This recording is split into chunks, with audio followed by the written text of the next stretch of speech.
Good evening and welcome to this webcast by No Peace Without Justice.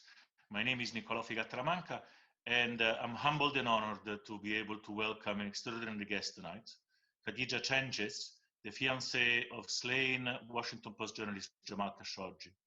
Hatice has been working towards justice. She has been struggling to get accountability for the murder of her fiancé. Her work has taken her across the globe. She's testified in Congress in the United States. She spoke at the European Parliament. She spoke to the Human Rights Commission in Geneva. And her work has also been the subject of a documentary. We are very pleased to be able to welcome her tonight.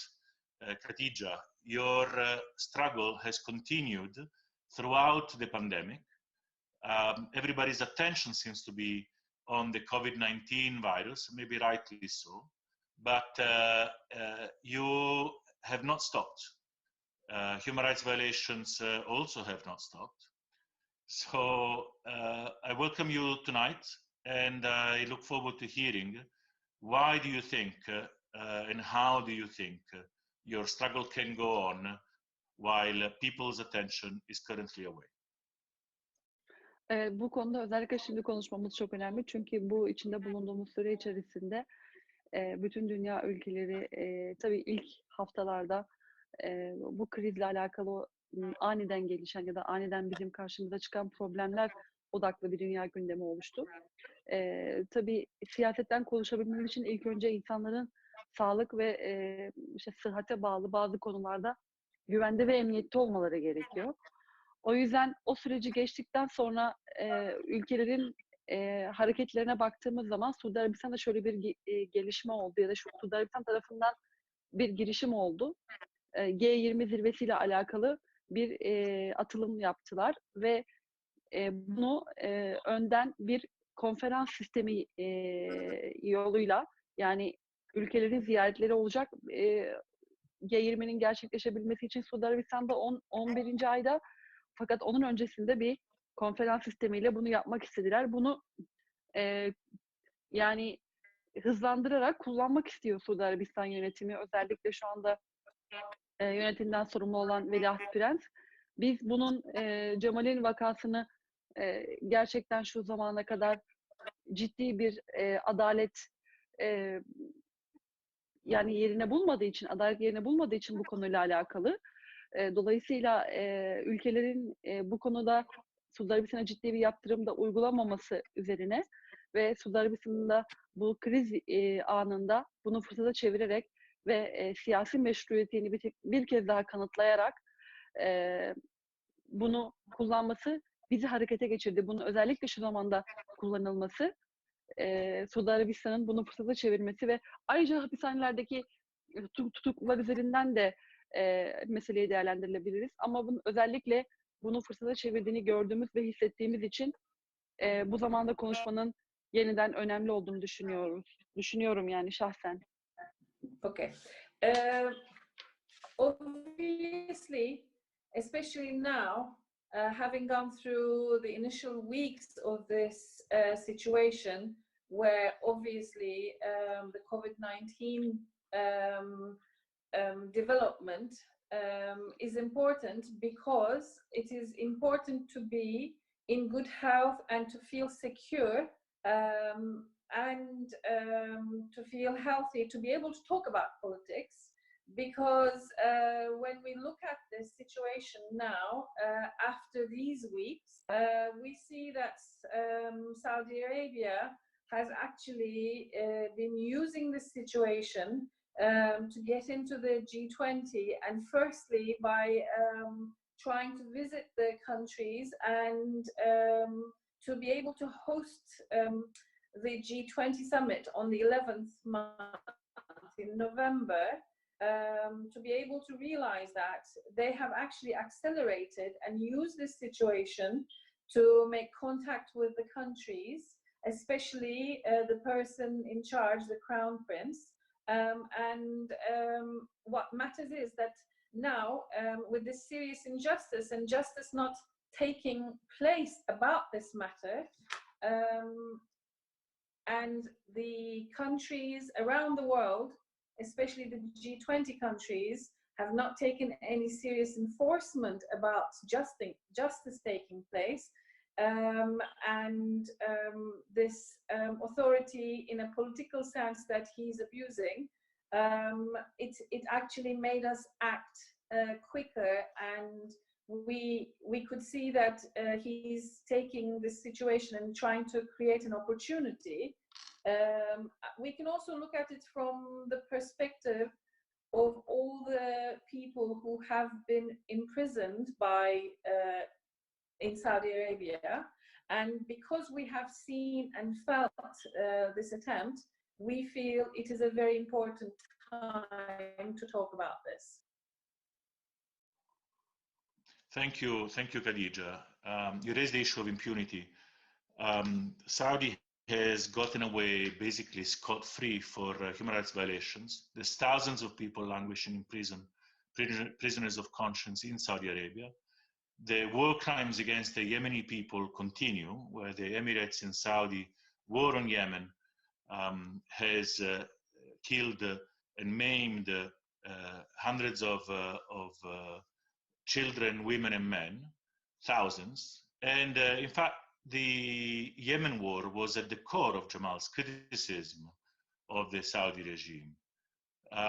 So, given all of this, what I would ask you is, what do you think is most relevant in our response to such patterns of impunity? What should be done? More specifically, what do you think would be done by the international community at this stage? How to address the impunity that characterizes Saudi Arabia's action, and indeed characterizes how other countries have been somehow accepting that this is somehow is a new normal. Bizim bu konuyla alakalı halihazırda biliyorsunuz içinde bulunduğumuz durum nedeniyle hareket alanımız oldukça kısıtlı. Fakat buna rağmen biz toplumsal bilinçlendirmeye devam ediyoruz. Mesela bununla ilgili olarak yakın süre içerisinde biliyorsunuz Suudi Arabistan'ın bazı kurumları tarafından İngiltere Süper Ligi'nde bir takımı, bir kulübü, spor kulübünü satın alma girişiminde bulunuldu. Mesela biz bölgedeki gelişmeleri çok yakından takip ettiğimiz için özellikle Suudi Arabistan nezdinde dolayısıyla bu gelişmeye hemen müdahalede bulunduk. Ve hemen lige bir mektup yazdık. Avukatım aracılığıyla kendilerine iletildi. Bu meselenin bu kadar dünya gündeminde önemli kalan bir mesele olması hasebiyle, ayrıca cinayetin tamamen sonuçlanamaması, yani suçluların cezalandırılmamasına yönelik bir sonuçsuzluğun oluşması nedeniyle böyle bir satışın ya da böyle bir alımın İngiltere nezdinde çok hoş olmayacağını, çünkü netice itibariyle bir cinayete karışmış olma ihtimali olan bir takım yöneticilerden bahsediyoruz. Biliyorsunuz soruşturma, Birleşmiş Milletler'den çıkan soruşturma olsun, işte Amerika CIA'den aktarılan bilgiler doğrultusunda Prens'in bu cinayetin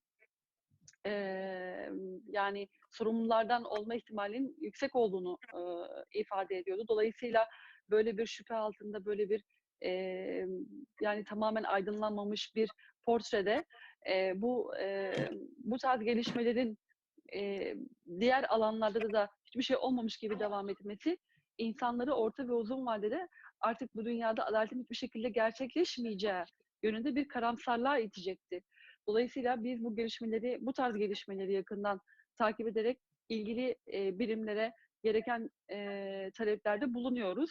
Onun dışında neler yapıyoruz kampanyayla alakalı? Önce bunu bir söyleyeyim, olur mu? Bir saniye lütfen. What we've been doing is, although we had limited movement due to the situation, we have been working on bringing awareness socially, because we are following what's going on in Saudi Arabia. We were informed that certain organizations were interested in buying a football club in the British Super League, in the English Super League. we have reacted to this, and a letter by my solicitor was sent to this club. We have explained that persons who have been involved in the murder in this murder were also related to this bid, and this would not have been acceptable, especially for a respectable league like the English League, especially in light of the information that we had received openly from the CIA and the United Nations, that there was a very high possibility that the Crown Prince was also could have been one of the responsible persons in this murder, and having someone who is under such suspicion would have brought in some darkness into this position, and especially when there was no justice at the end of this inquiry, was definitely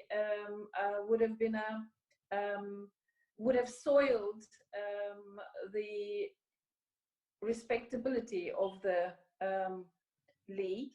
So as we are following up in such manner, we took it in our stride to inform them. Also, we are doing other things. Lütfen devam edin. Genel olarak biz dünya kamuoyunun bu konuyu bu şekilde kapatmasını ya da Suudi Arabistan'ı bu şekilde bir cezasızlıkla bırakmasını, halihazırda Suudi Arabistan'ın kendi kurumları nezdinde yürütmüş olduğu mahkemenin çok tarafsız olmadığını, çok objektif olmadığını, sonuç itibariyle buraya öldürmek için, buraya derken Türkiye'ye öldürmek için gelen bu ekibin kimler tarafından emir alarak bu işi yaptığıyla alakalı birçok soru var. Yani mahkemenin cevaplayamadığı, mahkemenin cevaplandırmadığı bir hükme vardılar. İşte birkaç kişinin idamına ve birkaç kişinin içeri daimi olarak müebbet hapsine karar verildi ama bunlarla ilgili bir ayrıntı yok. Bunların neden olduğuyla alakalı da bir insanları ve kamuoyu vicdanını rahatlatacak bir açıklama yapılmadı. Dolayısıyla hali hazırda mesela hala Cemal'in biz nerede olduğunu, yani öldürülmüş dahi olsa bedeninin nerede olduğunu bilmiyoruz. Yani buna benzer birçok şey insanların vicdanını rahatlatmadı. Bu cinayet bu şekilde gerçek anlamda cezalandırılmadan, yani suçlar cezalandırılmadan kapatılmaya çalışılıyor. Dolayısıyla bu konunun uluslararası, işte Birleşmiş Milletler nezdinde olsun, işte Amerika'da olsun takibini yapıyoruz. Siyasal anlamda bir baskı oluşturmaya çalışıyoruz. Bu davaya ve işte adaletin yerine gelmesi için mücadele eden insanları harekete geçirmeye yönelik. Bunu şundan dolayı yapıyoruz. Bundan sonraki süreçte böyle bir olayın gerçekleşmemesi adına. Çünkü netice itibariyle Cemal'in asla geri gelmeyeceğini düşünürsek, bundan sonraki süreçte bundan zarar görme ihtimali olan insanları bundan uzaklaştırmak, daha olmadan uzaklaştırmak. Çünkü bunun cezasız kalması demek insanların aynı zamanda bundan sonraki süreçte farklı şekillerde cesaretlendirilmesi anlamına geliyor. Yeniden bir suç işlemeye yönelik. Diğer anlamda da şöyle bir durum da var. Bu gazetecilikle alakalı bir mesele gibi görünüyor ama netice itibariyle bu bir insanın hayatına doğrudan bir müdahale. Yani her açıdan, siyasi açıdan, işte medya açısından ve insani açıdan, yani bütün her şey bu kadar açık olmasına rağmen hiçbir şekilde bir neticenin ortaya çıkmaması insanları insani olarak da kendilerini güvende hissetmemelerine yönelik bir sonuca ve duruma götürüyor. Çünkü bugün bana hep sorulan soru şu: kendinizi güvende hissediyor musunuz? Yani bu soru neden bana soruluyor? Çünkü genel anlamda bir adalet tesisi sağlanmadı bu konuyla alakalı. Adalet sağlanmış olsa, suçlular gereken cezaya çarptırılmış olsa ve asla böyle bir şeyin olmamasına yönelik bir durum söz konusu olsa, demek ki bu sorular hala sorulabiliyorsa bana, hala bir endişe, hala bir tedirginlik var insanlarda. Bunlar devam ediyor. Halihazırda Suudi Arabistan yönetimi farklı şekillerde kendisi gibi düşünmeyen insanları cezalandırmaya devam ediyor. Bunların birçoğunu Suudi Arabistan içinde yapıyor. Biz aslında bir takım anormal giden duruma dur demek için de Suudi Arabistan'ın bu gerçekten rasyonelinden uzak ve mantıklı davranmaktan uzak bu tavırlarını durdurmak için de aslında bu kampanyayı ya da bu tarz çalışmaları sürdürüyoruz. Okay, one second.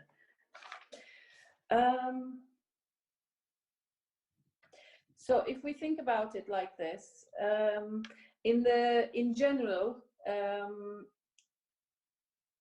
the fact that Saudi Arabia could close down such a case in the world media in a way and leave the culprits with no punishment, even though in their own organizations and in their own system, they do have a court case. They did have a court case, and although this was not objective or nor was it impartial, and they came to some conclusions where they incarcerated certain people and some of them were given death penalty. We don't really know how truthful this was, and what matters is that for the public, the conscientious public, to put to rest so that they feel they are secure and having no perpetrators or the culpability of these people, having them punished or not having them punished. It gives us this responsibility and the pressure we need to put in a political sense that we want justice to take place. Otherwise, the aim of this is to move certain people who care for justice, also with the aim to prevent a repetition, so that it will not come to again to a position like this, that we can prevent it. And having no punishment for such an act would also encourage, it's almost like an encouragement to have such atrocity again. So although it looks only about journalism, this is not, this is an attack in a political sense for the media as well, and in a humanitarian sense. This was an attack not only on the person or journalism. There have been no results and people are not feeling secure. So they still ask me if I feel secure, if I feel I have enough security. But if you think about it, when there is no justice taking place and there is no punishment for the persons who are culpable, then such questions stay on. So if they are still asking me these questions, the restlessness in people and other people, even though they weren't involved, still remain. The Saudi Arabian government cannot punish as they see fit.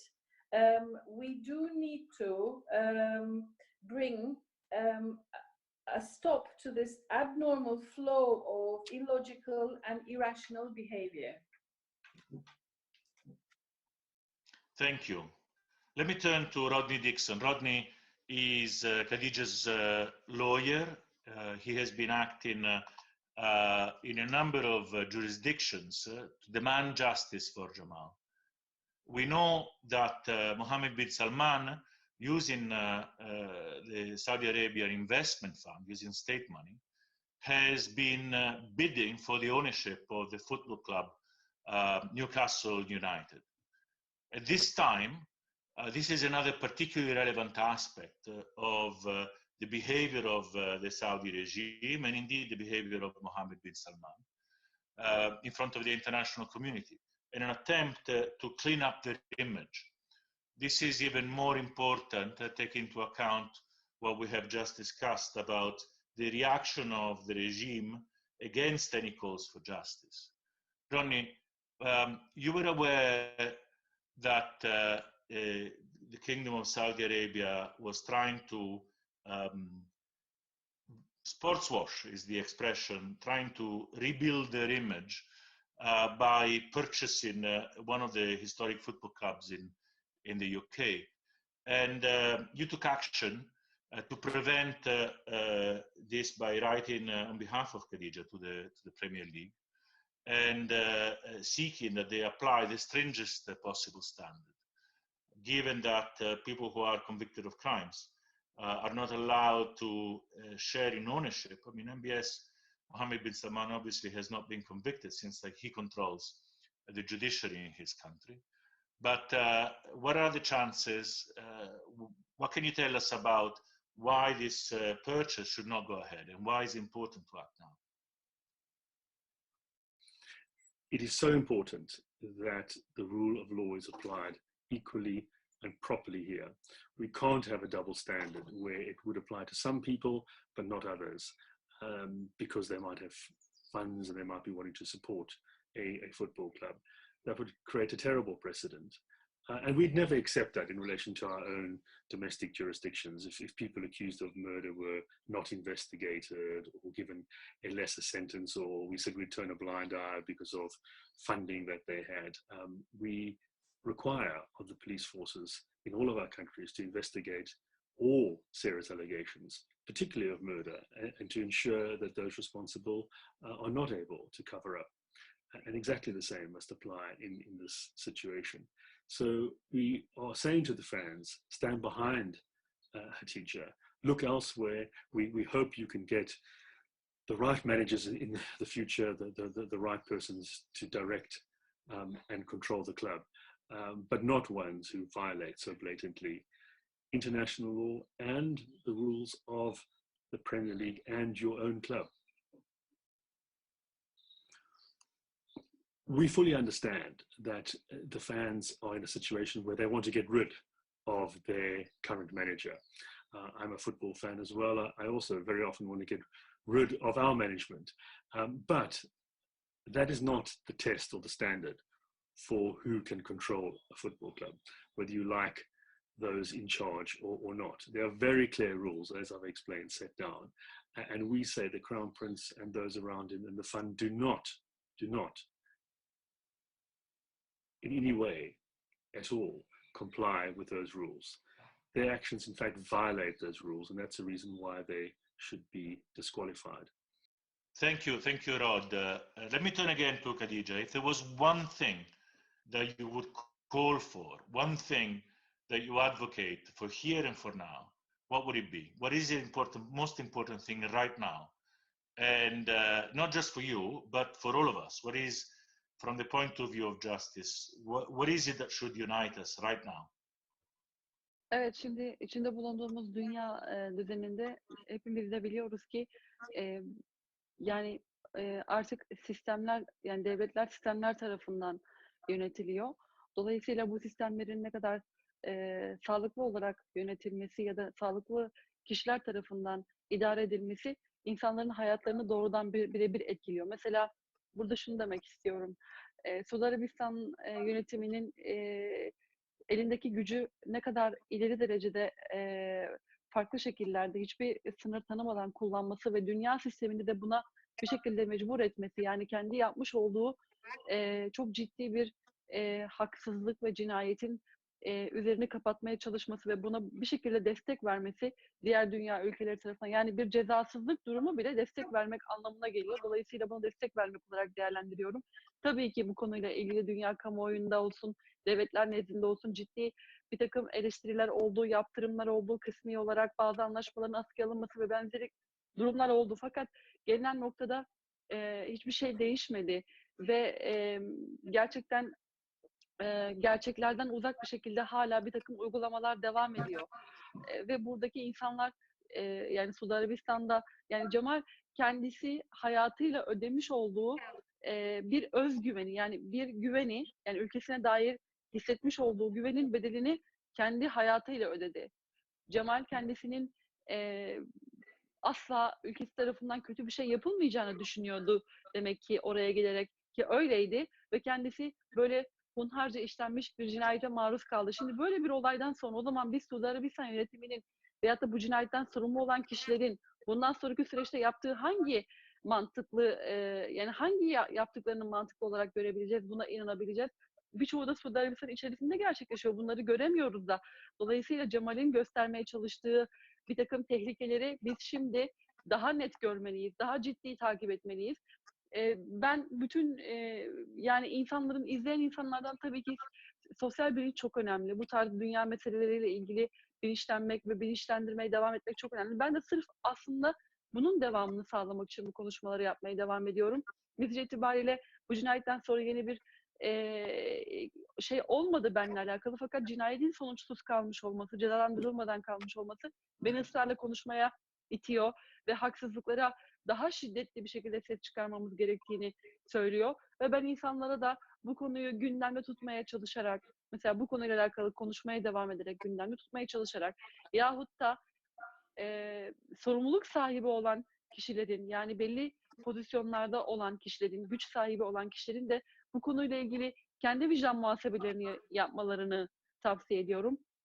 Çünkü bugün bu meseleyle alakalı işte ticari bir takım meseleler olarak söyleniyor, işte ekonomik çıkarlardan bahsediliyor, kimsenin hayatın sonuna kadar anılmayacağından bahsediliyor, herkesin unutulacağından bahsediyor insanlar. Fakat ben bunun böyle olmadığını düşünüyorum. Adaletin er ya da geç yerine gelmesi gerektiğini düşünüyorum. Bu cinayet bu şekilde kalmamalı. İnsanlar bunun bilinciyle yaşamalı, bunun bilinciyle hareket etmeli ve bölgesel siyasetler de değerlendirilirken bu tarz şeyler de göz önüne alınmalı. Bunları söyleyebilirim.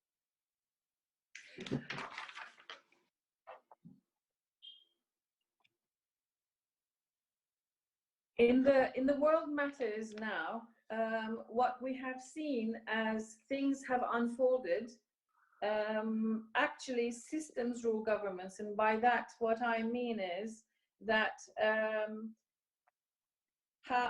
healthy governments or healthy people managing governments have a direct effect on people's lives. And Saudi Arabia having no limits in the way that they manage their affairs, and in a way making the world system accept how they deal with things. For example, an unjust murder, and to really brush it under the carpet or leave it without any punishment, kind of, is a way of supporting this mentality. And world media, governments cannot disregard this because they have have not completely disregarded it. They have suspended, for example, certain agreements, but it's still it wasn't enough for a change. The same irrational procedures and some others still continue, and this completely affects the trust and the feeling of security. What I want to say is that Jamal had felt secure and trusted his country, and he paid with his own life because he went there trusting, and he never thought anything would happen to him, but he died in such an atrocious manner.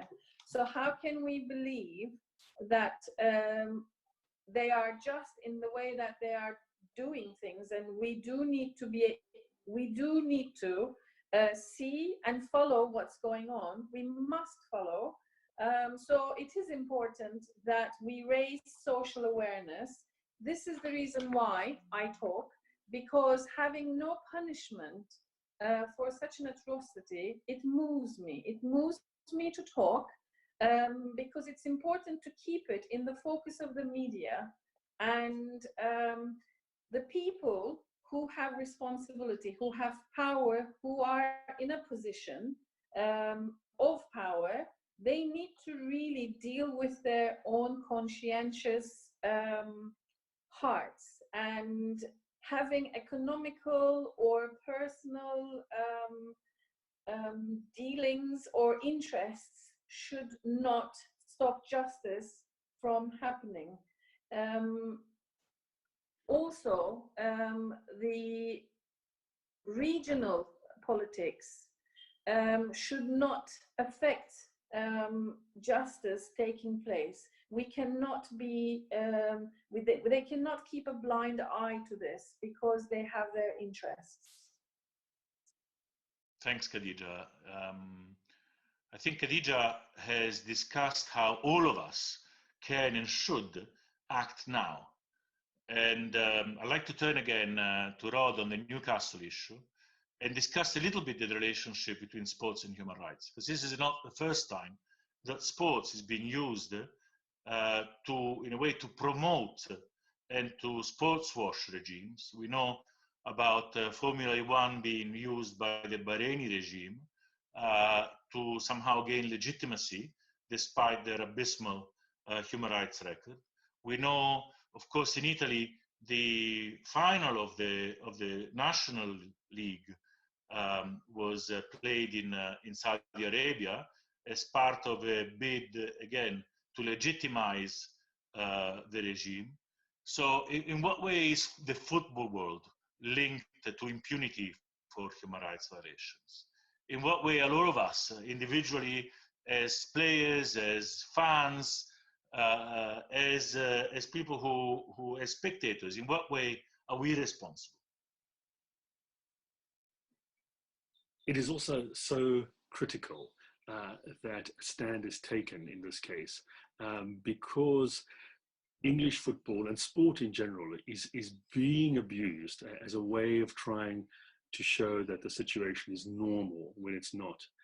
The Crown Prince and those around him want us to think that as an owner, somebody involved in English football, when we sit on Saturday afternoons to watch the games, that he is somebody who is one of us, who is not in any way implicated in this awful crime and other crimes in Saudi Arabia, trying to make out as though this is everyday normal life when it's not. And that's why sport is so dangerous as a vehicle that can be used in this way. And we have to guard against that, because otherwise we allow ourselves to be part of a cover-up, to be digging our heads deeper and deeper into the sand, when in fact what we should be doing is shining light on the truth. Many people have said to me, well, shouldn't we keep sport separate from politics, separate from business? Well, I don't think one can ever separate sport from the wider context. But more importantly, in this case, it's about applying the rules, about applying the law. It's a very clear procedural process that has to be gone through by the Premier League. And if you apply the rules, both the black letter and the spirit of those rules, then this current takeover can't take place, because it's incompatible with those rules and standards that have been there for so long and which have epitomized the English Premier League and British society and our world more broadly. Thank you, Rod. That's very clear. Khadija, I turn again to you. Those are challenging times. I mean, we're working in an unusual setting. Many people have lost their jobs. Many people have to navigate parenting and working from home. A lot of the attention is drained from the news media, but also from individuals, people's attention span by the pandemic, by the worries about economic recovery, by the worries on our livelihood, by a world which seems to be more and more uncertain in direction and in spirit. Now, how do we find, and how do you find, motivation for your activism? What can you tell us? How can we not give up? Can you tell us what gets you going, and what can get us going? For our audience, what should get them going, as long as injustice is done, and as long as individuals are willing to claim their rights and claim the rights of others, those who are suffering human rights violations, and those who live in a situation where those violations go unpunished. Yani genel olarak şöyle bir şey söylemek mümkün. Gelecekle alakalı bir takım ümit ve geleceğin daha güzel olabileceğini düşünebilmek için bugün için bir şeyler yapmak lazım. Yani bugün içinde bir şeyler yapıyor olmak lazım ki geleceğe dair umutlu olalım, umutvar olalım.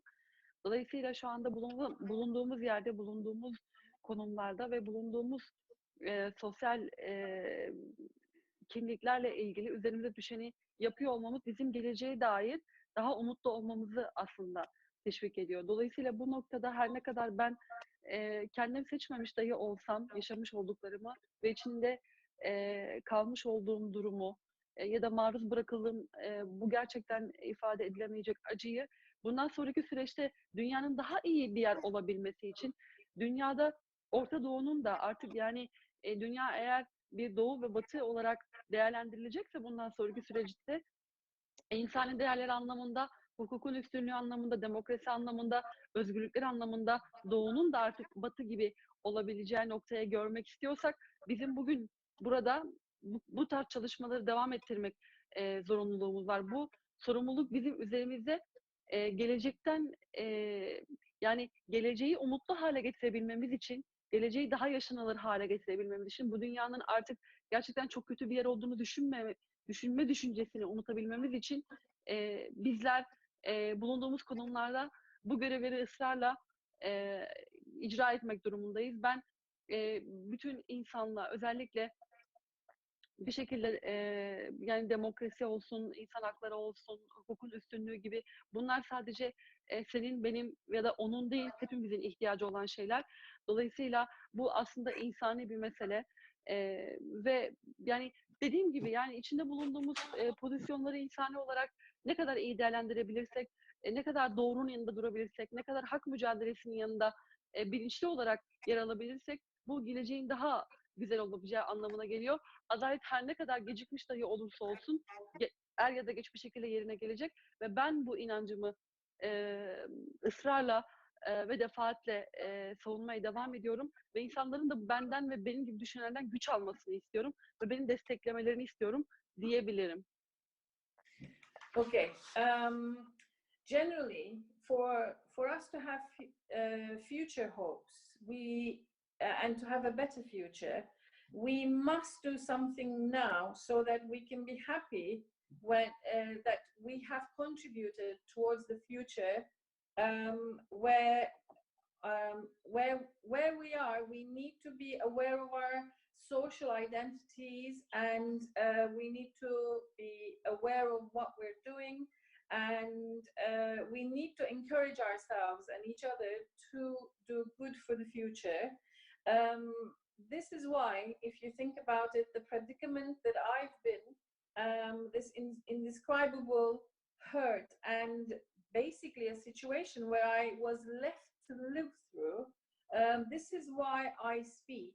If we're going to look at it from the perspective that West and East to be equal and to have the same values, then if we are looking at justice and justice to be over everything, and democracy, the importance of freedom and human rights, if we are going to care for these, then we have responsibilities to make sure that we do the right work to make the future hopeful, to be able to forget the thought that the world is not a good place.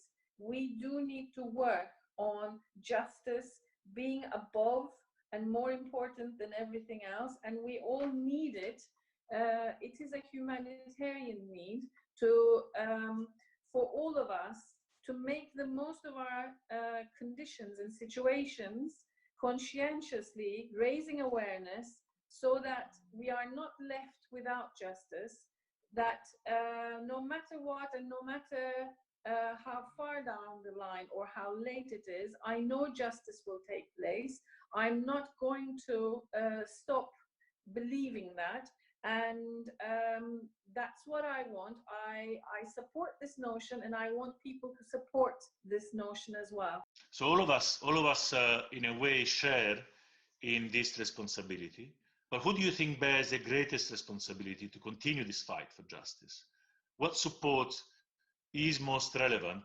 What support to your work, to the work of other activists who are calling for justice? How should it be delivered? What can really help? Ben aslında insanların bundan sonraki süreçte gelecekle ilgili hayallerinde ve planlarında eğer daha umutlu olmak istiyorlarsa bütün dünyayı ve bütün insanlığı ilgilendiren bu tarz meselelere dair duruşlarını daha sağlamlaştırmalarını ve ayrıca bu duruşu gösteren insanlar da, ki bunlardan bir tanesi de benim, beni desteklemelerini ve benim gibi insanların varlıklarını destekleyerek bunun içine sivil vatandaşlar da girebilir, kurumlar da girebilir. Çünkü insan hakları kurumlarından bahsetmiyoruz bugün sadece biz burada. Yani birçok küresel anlamda büyük kuruluşlar var. Bu meseleyi dünya gündeminde tutmaya devam ederek, programlar yapmaya devam ederek, tabii ki içinde bulunduğumuz bu istisnai süreçten bahsetmiyorum ama yani orta ve uzun vadede bu mesele ne kadar gündemde tutulursa, program için ya da işte konuşmalar ne kadar devam ederse, toplumsal bilinç arttığı takdirde buna benzer şeylerin tekrarlanmama ihtimali artacaktır. Dolayısıyla insanların hak gördükleri şeylere, doğru gördükleri konumlara, durumlara destek vermeleri gerekiyor. Yani beni desteklemeleri kişi olarak değil, bulunduğum konumu desteklemeleri adalet çağrısı anlamına geliyor. So the support that needs to be given is if people want a better future, then it is about, and if they have dreams and plans for the future, then it is important that work is done now. So this is for the whole world, so that we can have a world that stands on its 2 feet, basically. And what matters here is that it could be citizens, it could be organizations, and it doesn't necessarily mean just the United Nations, for example. There are global organizations who can support people like me, or people who stand and fight for justice. So it is important to keep it going on the media in the mid distance or in the long distance.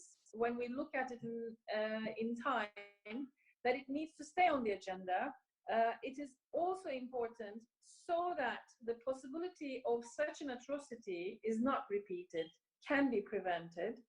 So it is for justice and it is for the right thing. So people like myself who believe in justice and in doing the right thing and who stand by this standing is important. So it is not a support for me personally, but for the belief, so that this is an appeal to justice, basically, to the whole world. Thank you, Khadija. Rodney, after Khadija told us about what she wishes for the future and what she thinks we need this time, I would turn to you. What are your final remarks? Just to wrap up where we stand and provide our audience with what your take-home message is.